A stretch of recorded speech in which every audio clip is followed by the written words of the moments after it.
Yeah, so talent density is really became famous through Netflix and having a very, as the name would suggest, a very dense nucleus of talent. So you're cutting away as much non-talent as it were, and leaving a very, very core, dense system of high performers.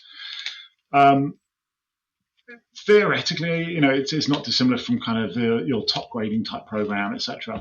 I'm torn on it because I think most companies really struggle to identify top talent. Full stop. I think they, particularly those that do four-step ranking, you can.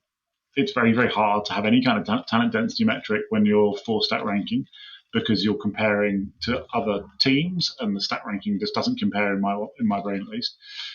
So talent density is an interesting one. But I think when you start overlaying it with other things like talent flows, like quality of hire, like LTV, you can start doing some interesting comparison points. I think standalone it's not enough.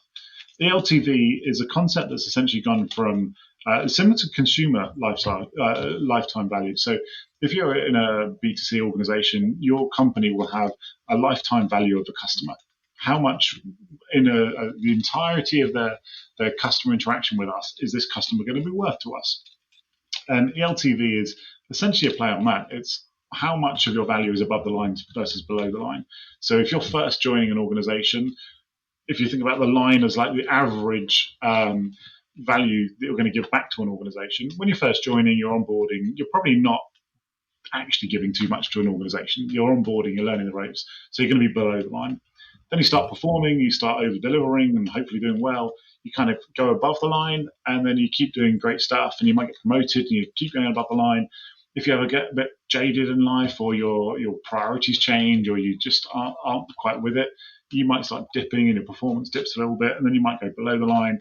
But that might be the point you decide to leave, for example, or you're exited or whatever. Or you might just stay there and just stay underperforming and below the line.